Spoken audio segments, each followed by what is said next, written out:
दोस्तों आज हम एक्सप्लेन करने वाले हैं हाल ही में आई मूवी कुबेरा को, जिसकी आप लोगों ने काफी डिमांड की थी, इसलिए वीडियो को भी लाइक कर दीजिए। हम चलिए कहानी शुरू करते हैं। तो मूवी की शुरुआत में हम कुछ वर्कर्स को शिप पर देखते हैं जो समुद्र में किसी चीज की खोज कर रहे थे। तभी एक वर्कर आकर बताता है कि हमें हाई प्योरिटी मीथेन गैस मिली है जिससे ऑयल बनाया जा सकता है। ये सुनकर वहाँ का हेड खुश हो जाता है और सीधा ये बात कॉल करके उस कंपनी के मालिक नीरज को बताता है, जो कि इंडिया का बहुत बड़ा बिजनेसमैन है। तब ये सुनकर नीरज कहता है कि ये बात और किसी को पता नहीं चलनी चाहिए, अब हम इससे लाखों करोड़ों रुपए कमाएंगे। फिर यहाँ से सीधा नीरज एक मिनिस्टर सिद्धप्पा को कॉल करके उनसे मीटिंग करने पहुँच जाता है और बताता है कि जहाँ मेरी कंपनी अब तक रिसर्च कर रही थी वहाँ गैस पाई गई है जिससे आपका और हमारा दोनों का फायदा हो सकता है। तब सिद्धप्पा कहता है कि इन सब में तो बहुत रिस्क है, क्योंकि अगर मैंने वो गैस का टेंडर तुम्हारी कंपनी को दे दिया तो मेरे ऊपर सवाल उठेंगे। लेकिन नीरज कहता है कि आप बस दाम बोलिए, मैं पैसे देने को तैयार हूँ, जिसे मर्जी उसे खरीद लीजिए, लेकिन ये टेंडर मुझे ही मिलना चाहिए। तब सिद्धप्पा मान जाता है कि मैं तुम्हें जल्द ही दाम बता दूंगा।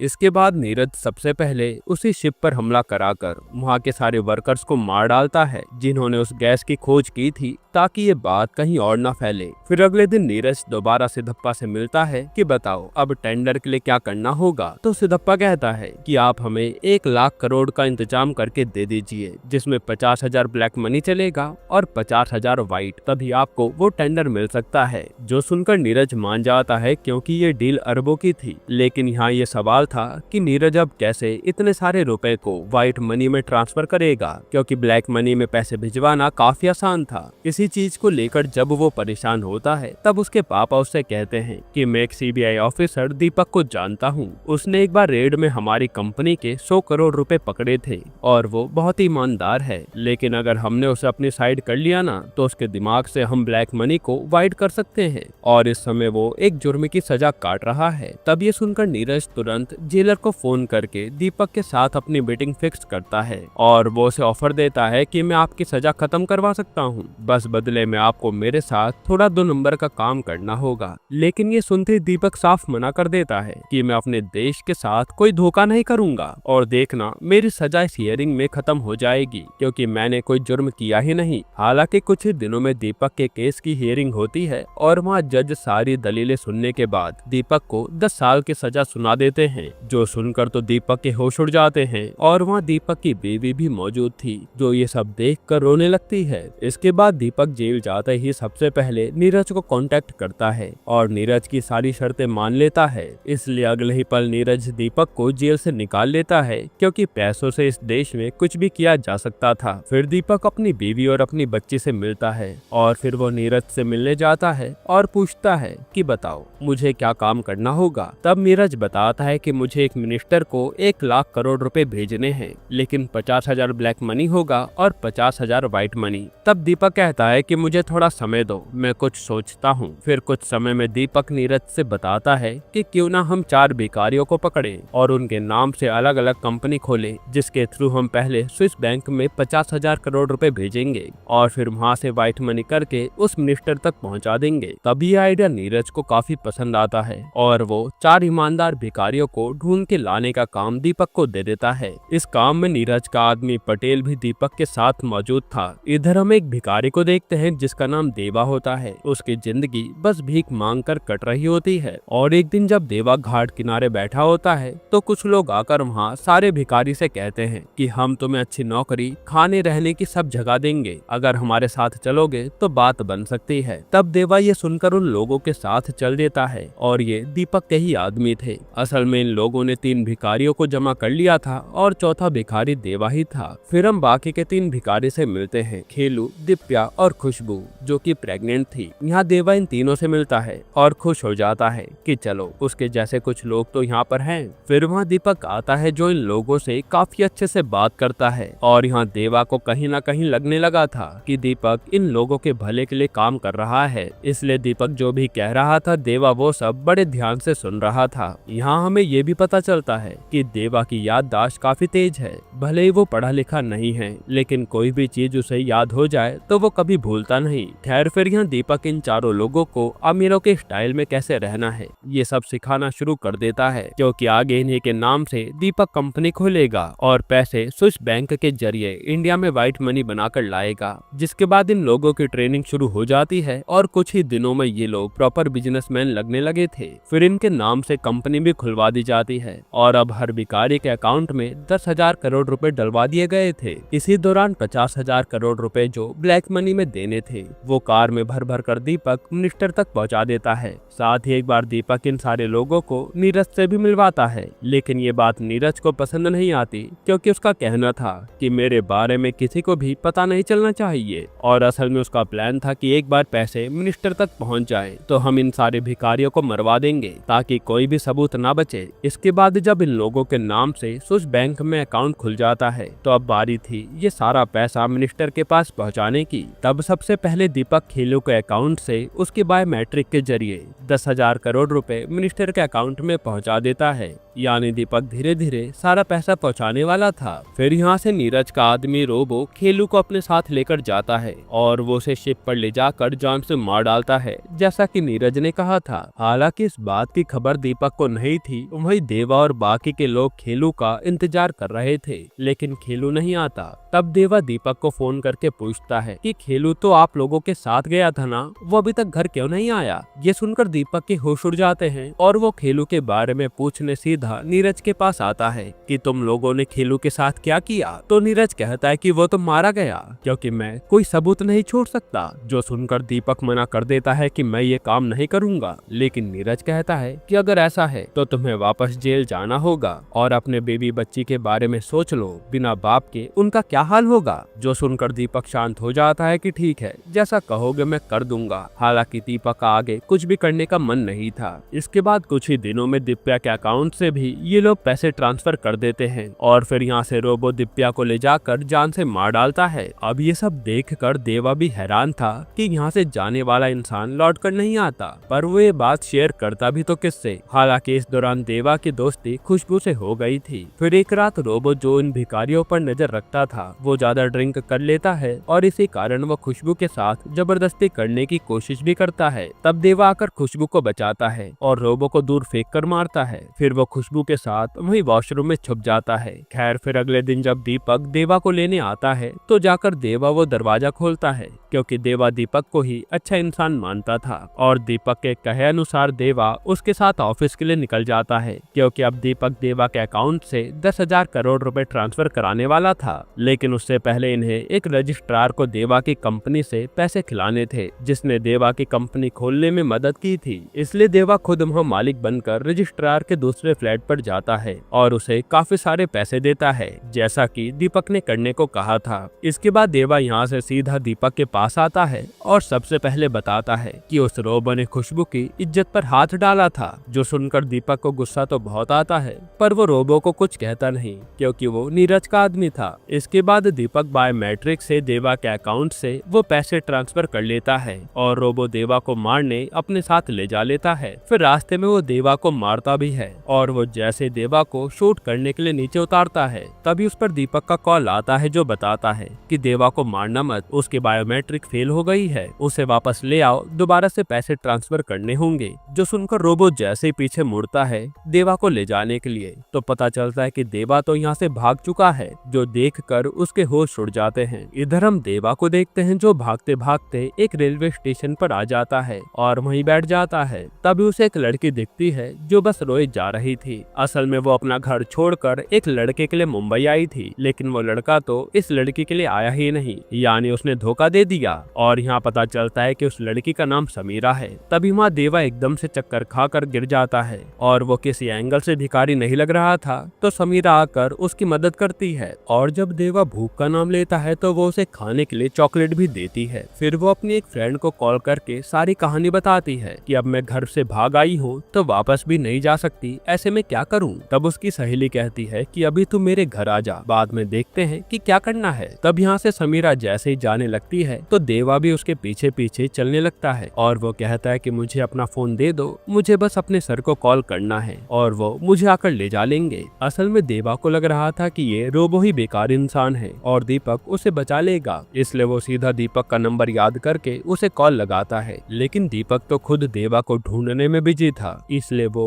कॉल रिसीव ही नहीं करता। तब समीरा अपना फोन लेकर स्विच ऑफ कर देती है ताकि उसे कोई डिस्टर्ब ना करे। फिर वो अपनी दोस्त के घर जाने लगती है। इस पर देवा कहता है कि मुझे भूख लगी है, अगर आप मुझे मस्जिद तक छोड़ देंगी तो आपकी बड़ी मेहरबानी होगी, क्योंकि आज फ्राइडे है तो वहाँ खाना मिल जाएगा। जो देखकर समीरा को दया आती है और वो उसे एक मस्जिद के पास छोड़कर अपनी फ्रेंड के यहाँ चली जाती है। इसके बाद हम देखते हैं कि जैसे दीपक अपना फोन देखता है तो उसे देवा की आवाज सुनाई देती है, क्योंकि देवा ने वॉइस मैसेज छोड़ दिया था। ये सुनते दीपक तुरंत समीरा का नंबर ट्रेस करके उसकी फ्रेंड के घर पहुंच जाता है और वहाँ वो देवा की फोटो दिखाकर पूछता है कि इसके साथ तुम क्या कर रही थी। ये देखकर तो समीरा की फ्रेंड के घर वाले भी हैरान थे और उन्हें लगता है कि समीरा इसी लड़के के साथ भागकर यहाँ आई होगी। हालांकि अकेले में समीरा दीपक को सब कुछ बता देती है कि उसने देवा को कहाँ छोड़ा था। तब दीपक के आदमी देवा को वहीं की मस्जिद में ढूंढने पहुंच जाते हैं और वहाँ देवा जैसे ही रोबो को देखता है तो वो आधा खाना खाकर ही समुद्र में कूद जाता है। फिर अगले दिन जब देवा को होश आता है तो वो समुद्र किनारे पड़ा था और वो इधर उधर भटकने लगता है। इधर समीरा की फ्रेंड के घर वालों ने भी उसे घर से निकाल दिया था कि ना जाने ये लड़की क्या कांड करके भागी होगी। और जब समीरा अपने लिए हॉस्टल ढूंढ रही होती है तभी उसे देवा मिलता है, जो फिर से उसके पीछे पड़ जाता है कि मैडम मेरी मदद कर दो, लेकिन समीरा तो उसे भगा देती है। इधर दीपक पर नीरज का कॉल आता है जो कहता है कि कैसे भी करके सारे पैसे जल्दी ट्रांसफर करो, ये काम मेरी सरदर्दी बन गया है। तब दीपक खुशबू को पैसे ट्रांसफर करने के लिए बुलाता है और ये काम होने के बाद शायद खुशबू को भी मार दिया जाता है। हालांकि दीपक अंदर ही अंदर घुटे जा रहा था कि उसने गलत आदमी से हाथ मिला लिया। इसके बाद देवा एक रात दीपक से मिलने दोबारा उसी जगह पर आता है जहां उसे रखा गया था। तब वहां उसे देखकर गार्ड तुरंत दीपक को कॉल कर देते हैं और देवा को भी लग रहा था कि दीपक आते ही सब संभाल लेगा, लेकिन जैसे दीपक आता है तो देवा देखता है कि उसके साथ रोबो भी है। ये देखकर वो समझ जाता है कि दीपक रोबो सब एक साथ मिले हुए हैं और फिर वो वहाँ से भागने लगता है। तब रोबो और उसके लोग देवा को पकड़ने की काफी कोशिश करते हैं, लेकिन जैसे देवा उनके हाथ आने वाला था तो वहाँ जंगली कुत्ते कहीं से आकर रोबो पर हमला कर देते हैं और देवा बचकर भाग निकलता है। इसके बाद अब रोबो के जख्मी होने से ये बात नीरज को भी पता चल जाती है कि देवा के पास 10,000 करोड़ रुपए हैं और वो उन पैसों के साथ फरार है, यानी अब इन्हें केवल 10,000 करोड़ रुपए ही मिनिस्टर के अकाउंट में डालने थे। इसलिए नीरज दीपक को ये काम जल्द से जल्द करने को कहता है। साथ ही नीरज उस रजिस्ट्रार को भी मरवा देता है जो देवा से मिला था, ताकि देवा उसके पास ना जा सके। खैर इधर हम देवा को देखते हैं जो पिछली रात घायल हो गया था और वो घायल हालत में ही समीरा के हॉस्टल के बाहर सो गया था, इसलिए समीरा ने उसे हॉस्पिटल में एडमिट कराया था। फिर होश में आकर समीरा पहले तो देवा को खूब सुनाती है कि मेरे पीछे क्यों पड़े हो, इस बार तो हॉस्पिटल पहुंचा दिया, आगे से मैं कुछ भी नहीं करने वाली। फिर समीरा उससे पूछती है कि आखिर तू है कौन, तो देवा बताता है कि मैं तिरुपति में भिखारी था जिसे कुछ लोग यहाँ ले आए। अब यहाँ भिखारी सुनकर तो समीरा के होश उड़ जाते हैं और उसे बहुत गुस्सा आता है कि सबको लगता है कि मैं एक भिखारी के साथ घर से भागी हूँ, मेरे लिए कितनी शर्म की बात है। इसके बाद समीरा जैसे तैसे देवा का बिल भरकर वहाँ से निकल लेती है। यहाँ हम दीपक को देखते हैं जो देवा को ढूंढते ढूंढते तिरुपति पहुँच गया था और वहाँ उसे पता चलता है कि देवा बचपन से अनाथ था, तो उसे एक जल्लाद ने खरीद लिया जो उन लोगों से भीख मंगवाता था। इसलिए देवा दिमागदार होने के बावजूद भिखारी बन गया और देवा की खास बात यह है कि अगर उसकी कोई मदद कर दे तो वो उसके आसपास ही भटकता रहता है। ये सुनकर दीपक समीरा को दोबारा से कॉल लगाता है कि देवा तुम्हारे पास आया था क्या। तब समीरा को लगता है कि ये आदमी एक भिखारी के पीछे क्यों पड़ा है, जरूर दाल में कुछ काला है, इसलिए वो दीपक से झूठ कह देती है कि नहीं मैंने देवा को नहीं देखा। हालांकि थोड़ी देर में देवा खुद समीरा से मिलने आता है और उसे थैंक यू कहता है क्योंकि उसने उसे हॉस्पिटल पहुंचाया था। फिर समीरा देवा से पूछती है कि दीपक तेरे पीछे क्यों पड़ा है, लेकिन देवा को तो कुछ भी पता नहीं था और वो कहता है कि वैसे मेरे पास एक आदमी का कार्ड है, एक रजिस्ट्रार का, उसने मुझे एक साइन करने के बाद ये कार्ड दिया था। तब उस कार्ड पर लिखे एड्रेस को समीरा गूगल पर डालती है और फिर देवा को बता देती है कि इस पते पर जाओ, शायद तुम्हें कुछ पता चल जाए। तब देवा यहाँ से सीधा उस पते पर पहुँच जाता है, लेकिन पता चलता है कि वो रजिस्ट्रार तो अब इस दुनिया में नहीं है। ये देखकर देवा के दिमाग में ना जाने क्या आता है और वो सीधा थाने पहुँच जाता है उस रजिस्ट्रार की मिसिंग कंप्लेन लिखाने के लिए। साथ ही वो पुलिस वाले से कहता है कि मुझे कुछ लोग उस आदमी के पास लाए थे और साइन करवा कर मुझे कहीं और ले गए और मैं तो बस एक भिखारी हूँ। ये सुनकर उस पुलिस वाले अशोक को काफी गुस्सा आता है और वो देवा को पीट कर जेल में डाल देता है कि ये भिखारी हमारा पागल बना रहा है। लेकिन देवा चिल्लाते हुए कहता है कि मुझे एक बड़े आदमी ने अपने पास रखा था किसी बड़े काम के लिए। और तभी उसे वहाँ पर एक मैगजीन पर नीरज की फोटो दिखती है, जिसे देखकर वो इशारा करते हुए बताता है। तब ये देखकर अशोक के होश उड़ जाते हैं और वो देवा से कहता है कि अच्छा ये बता तुझे रजिस्ट्रार कहाँ मिला था, जिस पर देवा उसे रजिस्ट्रार के फ्लैट पर ले जाता है क्योंकि उसे रास्ता तो याद हो गया था। तब वहाँ का वॉचमैन पुलिस को देखकर फ्लैट की चाबी दे देता है और बताता है कि मालिक तो हफ्ते में 2 बार लड़की लेकर यहाँ आते थे। पहले लड़की आकर चाबी मांगती है, फिर मालिक आते थे, हालांकि वो कुछ दिनों से अभी आए नहीं हैं। ये सब सुनकर अशोक और देवा उसी फ्लैट में जाते हैं और अशोक हर जगह की तलाशी लेने लगता है। तभी उसे एक अजीब सी अलमारी दिखती है और उसे खोलने पर इन्हें काफी सारे पैसे और सोने के बिस्किट मिलते हैं, जो देखकर ये हैरान थे। और अब अशोक को भी विश्वास हो जाता है कि देवा सच कह रहा था, इसमें काफी बड़े बड़े लोगों का हाथ है जो मिलकर देश में झोल कर रहे हैं। तभी हम देखते हैं कि दीपक फिर से समीरा के पास पहुंच जाता है और उसे धमकाकर देवा के बारे में पूछता है। तो पता चलता है कि देवा रजिस्ट्रार के पास गया है। फिर वहाँ जाने पर पता चलता है कि वो तो थाने में है, लेकिन यहाँ से कांस्टेबल बताता है कि वो अशोक सर के साथ गया है। तब दीपक तुरंत अशोक के नंबर को ट्रेस करके तुरंत उसी बिल्डिंग में आ जाता है। हालांकि यहाँ अशोक ने अब तक सारी गुत्थी सुलझा ली थी कि कैसे देवा की आड़ में नीरज जैसे बिजनेसमैन ने पैसों की हेराफेरी की होगी, और यही सारी बातें वो देवा को भी बता रहा था।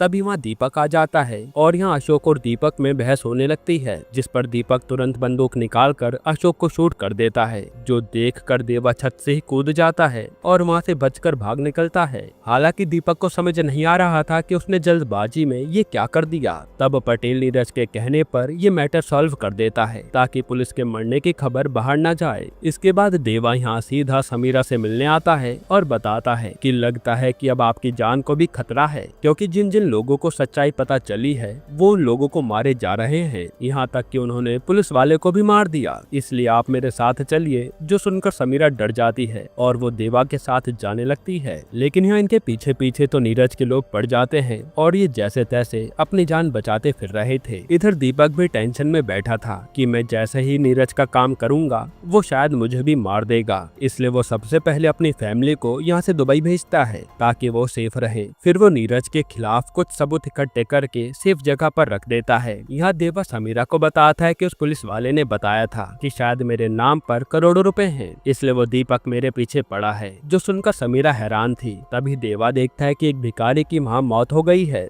जिसे कुत्ते की वैन में डालकर ले जा रहे थे। लेकिन देवा को दया आ जाती है और वो कहता है कि मैं इसे अच्छे से विदा करूंगा, इसलिए वो तुरंत समीरा को लेकर उस रजिस्ट्रार के फ्लैट पर जाता है और समीरा के जरिए उस वॉचमैन से चाबी मंगवाता है, ये कहकर कि रजिस्ट्रार जल्द ही फ्लैट पर आने वाले हैं। जिसके बाद फ्लैट में जाकर देवा पैसे निकालता है और यहाँ इतना सारा पैसा और सोना देखकर तो समीरा भी हैरान थी। पर यहाँ देवा थोड़े ही पैसे लेता है और फिर उस भिखारी का अंतिम संस्कार पूरे रीति रिवाज से करता है, जो देखकर समीरा भी हैरान थी कि इतने सारे पैसों में से इसने केवल इतने ही लिए। फिर उन्हीं पैसों में से देवा कई सारे भिखारियों की मदद करता है और अब देवा को लगने लगा था कि अगर जो उसके नाम पर पैसा है वो उसे मिल जाए तो ना जाने वो कितने भिखारियों की मदद कर पाएगा। इसलिए अब वो सोच लेता है कि वो अपने नाम हुआ सारा पैसा अपने पास ही रखेगा। इधर दीपक और नीरज टेंशन में बैठे थे कि ये लोग उस देवा का क्या करें, क्योंकि इन्हें केवल 10,000 करोड़ रुपए चाहिए ये डील कंप्लीट करने के लिए। तभी देवा का दीपक पर कॉल आता है, जो कहता है कि सर मुझे मेरे नाम के सारे पैसे चाहिए।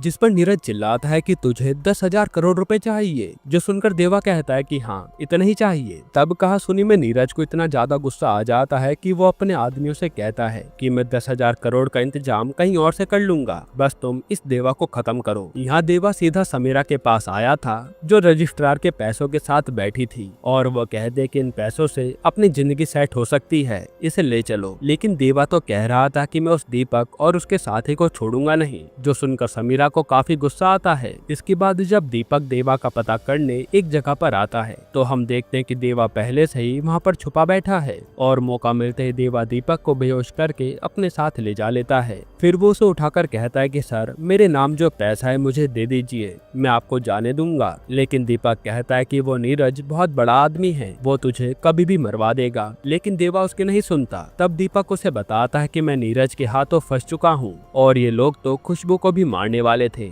लेकिन मैंने खुशबू को बचा लिया था। अब यहाँ खुशबू का नाम सुनते ही देवा दीपक की बात मान लेता है और कहता है कि चलो पहले मुझे खुशबू से मिलना है। तब दीपक देवा को अपने साथ एक हॉस्टल में ले जाता है जहाँ उसे खुशबू मिलती है। ये देखकर देवा बहुत खुश होता है। फिर खुशबू बताते कि मेरी 5-6 दिनों में डिलीवरी भी होने वाली है और मैं अब माँ बनूंगी। लेकिन तभी वहाँ दीपक के पीछे पीछे नीरज के लोग भी आ जाते हैं और हमला करना शुरू कर देते हैं, जिन्हें देखकर दीपक खुशबू, देवा और समीरा को वहाँ से भगा देता है। लेकिन इस दौरान उसे काफी सारी गोली लग जाती है, हालांकि उसने यहाँ आए सारे लोगों को मार डाला था। तभी वहाँ खुशबू की डिलीवरी का टाइम आ जाता है और वो एक बच्चे को जन्म देकर भगवान को प्यारी हो जाती है, जो देखकर दीपक को सुकून मिलता है कि उसने खुशबू के बच्चे की जान तो बचा ली। फिर मरने से पहले दीपक देवा को बताता है कि मैंने एक बैग में नीरज के खिलाफ सबूत रखे हैं, उसका इस्तेमाल करो। ये कहकर दीपक मर जाता है। अब यहाँ से देवा सबसे पहले उस अड्डे पर जाता है जिसके बारे में दीपक ने बताया था और वहाँ कोई नहीं आता, बल्कि वहाँ नीरज के काफी सारे पैसे पड़े थे, इसलिए वो उन पैसों को लाकर नीरज के घर के बाहर ही गिरा देता है। फिर अगली सुबह उन पैसों की न्यूज हर तरफ फैल जाती है। फिर नीरज के लिए देवा एक पेन ड्राइव भिजवाता है और उसमें दीपक ने गवाही दी थी कि कैसे नीरज ने मिनिस्टर के साथ मिलकर वो पूरा टेंडर अपने नाम कराया है और बदले में 1 लाख करोड़ रुपए भी लिए हैं। ये वीडियो देखकर तो नीरज के होश उड़ जाते हैं। तभी उस पर देवा का दीपक के नंबर से कॉल आता है, जो कहता है कि अगर तू चाहता है कि तेरे ये सारे सबूत मैं तुझे सौंप दूं, तो तुझे पूरे 24 घंटे के लिए भिखारी बनना पड़ेगा और मैं तुझ पर नजर रखूंगा, इसलिए बेईमानी मत करना और तुझे भिखारी बनने पर ही गरीबों का दर्द पता चलेगा। तब सारे सबूत पाने के लिए नीरज ये शर्त मान लेता है और उसी रात से भिखारी बनकर हर जगह घूमने लगता है। यहाँ देवा बार बार उसे कॉल करके अलग अलग तरह से भीख मांगने के लिए भी कह रहा था, जो कर करके नीरज भी परेशान था। वहीं नीरज ने आसपास अपने आदमी भी तैनात कर रखे थे कि ये देवा जैसे ही मिलेगा इसे मार देना, लेकिन देवा इनके हाथ ही नहीं आता।